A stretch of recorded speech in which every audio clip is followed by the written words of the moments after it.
Hey y'all, today is March 1st and we are doing a little mini lesson on 6-3. Let's go ahead and get started. Number 1, water boils at a lower temperature as elevation increases. Rob and Ann live in different cities. They both boil the same amount of water in the same size pan and repeat the experiment the same number of times. Each records the water temperature just as the water starts to boil.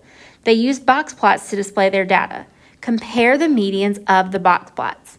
So that's what we're going to do. Now I need to remember where the median is in a box plot.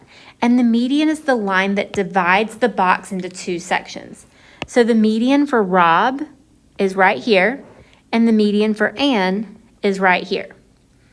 Okay, now one thing I noticed right off the bat is that the median for Ann is just ever so slightly to the right. That means Ann's median is bigger. Okay, that means that water for Ann would boil at a higher temperature than it does for Rob. So vice versa.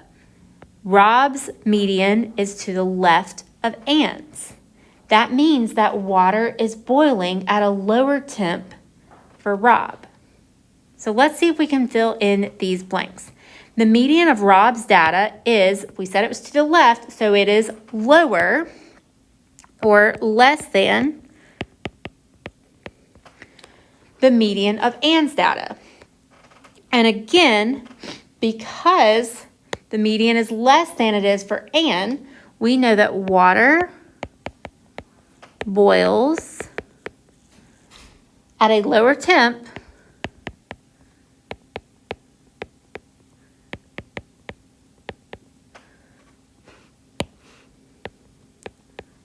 for Rob. And if water is boiling at a lower temp for Rob, we go back up here to where it tells us right at the beginning that water boils at a lower temp as elevation increases. So let's look at the next thing. This means that Rob is at blank elevation than Ann. So how does his elevation compare to Ann? Well, his water is boiling at a lower temperature, and water boils at a lower temperature as elevation increases. So Rob is at a higher elevation than Ann. Okay, let's move on to number 2. Liz is analyzing 2 data sets that compare the amount of food 2 animals eat each day for 1 month.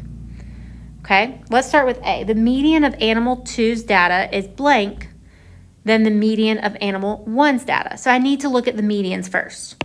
So again, the median is what divides the box into 2 sections.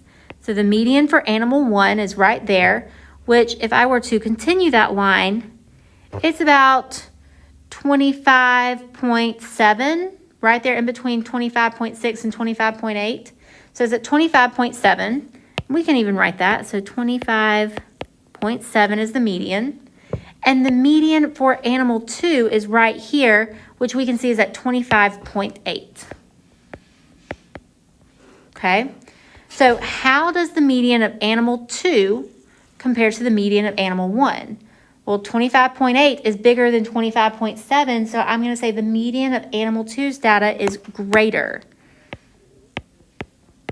or bigger than the median of animal 1's data. Okay. Now B, Liz can infer that there is blank variability in the data for animal 1 than animal 2. Okay, so variability, how spread out the data is. So initially we can just look at the boxes, right? So I know that the box, like how spread out it is, that's our interquartile range. And when I look at this, I see that animal 2 has, it looks to me like a longer box. But let's just verify that. So I want to look at my Q1 and Q3.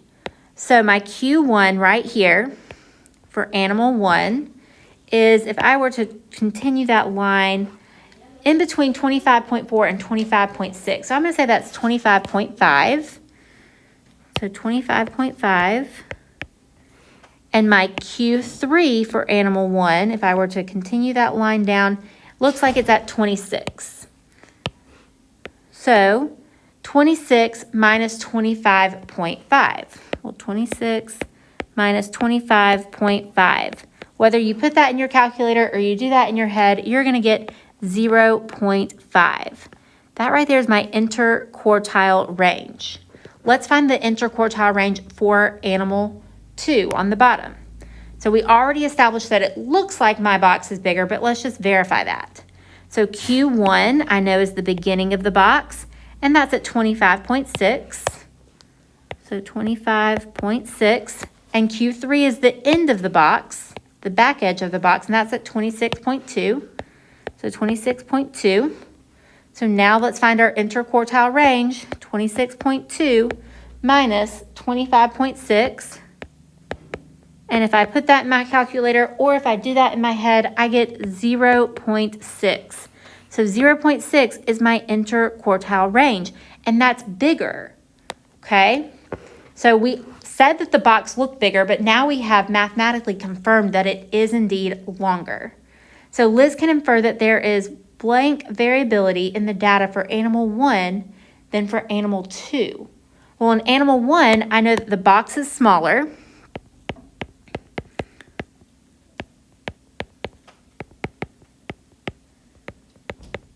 And if the box is smaller, there is less variability.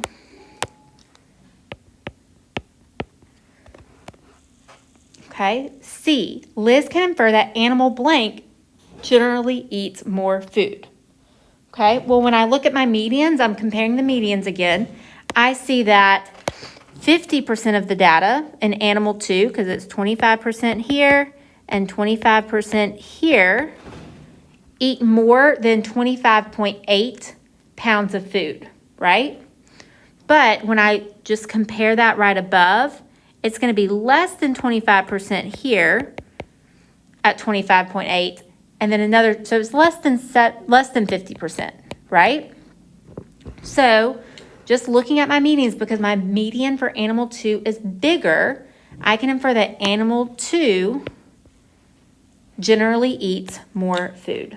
The median is bigger, okay? Let's move on to the next one. So for number 3, we've got a chart. A random survey of 7th and 8th grade students was conducted to find out how many hours is spent doing homework each night. Number 3, of the 2 sets of data, which has a greater median. So again, we're looking at our medians. That's the point that splits the box into 2 sections. Which one has a greater median? So I'm looking for the one that's more to the right. And the one that's more to the right is this one on the bottom for 8th graders. So 8th grade has a greater median, right? Okay, now let's look at number 4. Select the conclusions that may be made by comparing the interquartile ranges of each data set. Well, let's compare the interquartile ranges. So I'm looking at the box, right? So Q1 right here is at 3, and Q3 is at 4. So my interquartile range is 4 minus 3, which is 1. Let's do the same thing for the 8th grade. Q3 is right there at 3.5, and that was Q1. Q3 is right here at 4.5. So my interquartile range is 4.5 minus 3.5. And 4.5 minus 3.5 is 1. So just doing this math, I found that my interquartile range is the same, right? So let's look at our options and read through our options. The interquartile range of both data sets is equal to 1 hour. Yeah, we found that to be true. Let's look at number 2. The interquartile range for 8th graders is greater. Nope, that's not true. The interquartile range for 7th graders is greater. That's not true. So options 2 and 3 don't work. The data sets exhibit similar variability or spread. Well, when we look at our IQR, it's the same. And when I look at the range in general, so the minimum minus the maximum, right? Well, for the 7th grade, the maximum is 4.5, and the minimum is 2.5. So that's about 2. And I do the same thing for the 8th graders. The maximum is 5, the minimum is 3. So 5 minus 3 is again 2. So the data sets do exhibit similar variability. Let's just make sure this last one we don't need to read. The data for 7th graders are more skewed than the data for 8th graders. Now, we haven't really talked about how data is skewed, so I'm going to tell you that that's not the answer. They have the same variability and they have the same interquartile range. So these are our two answers. Let's use the following box and whisker plot to answer questions 5 and 6. So who spends more time in outdoor activity?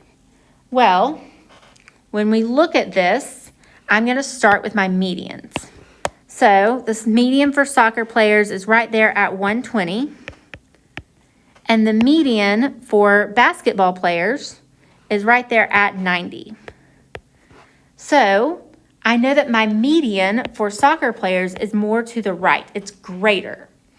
That means also that 50%, so 50% of soccer players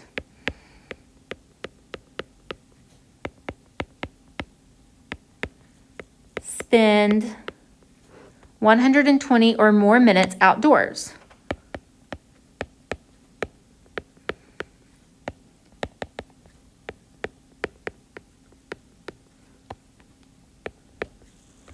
Well, where does 120 fall for the basketball players?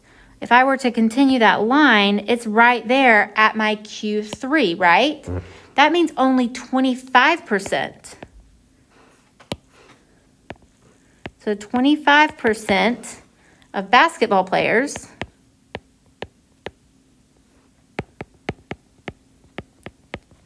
spend 120 or more minutes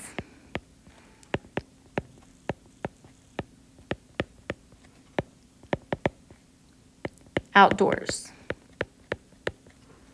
So who spends more time in outdoor activity?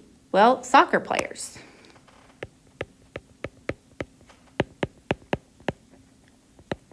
And my median is what led me to that conclusion. The median led me to this conclusion.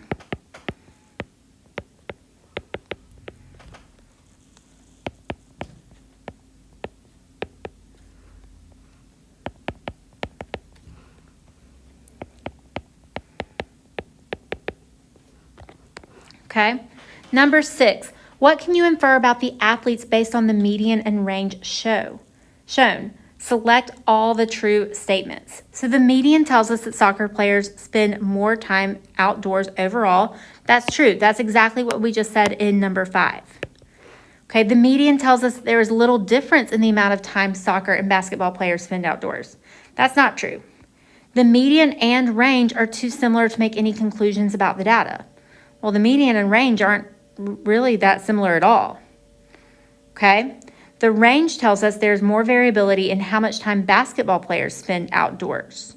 Well, the range, we're not talking about the interquartile range, we're talking about the actual range. So let's talk about the actual range for soccer players. So my maximum is 180 and my minimum is 30. So 180 minus 30 is 150. That's my range. Okay, let's find our range for our basketball players. The maximum is 180 and the minimum is 30. So I know that the range is still 180 minus 30, which is 150, right? So the range tells us that there's more variability in how much time basketball players spend outdoors. Well, the range is the same for both. So let's see if the other one makes sense. The range tells us there's similar variability in outdoor activity for both kinds of athletes. I really like that last one. Okay. Now let's move on to our last question, number 7. Select all the ways that data displays can be used to compare two sets of data. Well, they quickly illustrate measures of center, like median, right? So we were able to identify the median in every single one of these box and whisker plots. So I really like that answer there. They identify all of the data points in each data set.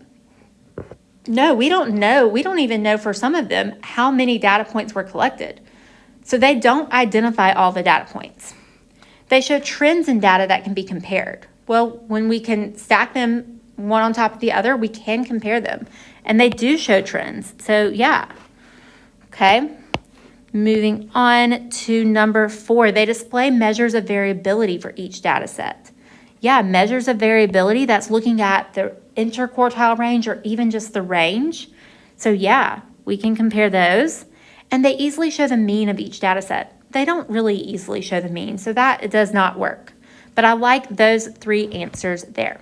So that is the end of our little mini lesson on 6-3. I hope this helped.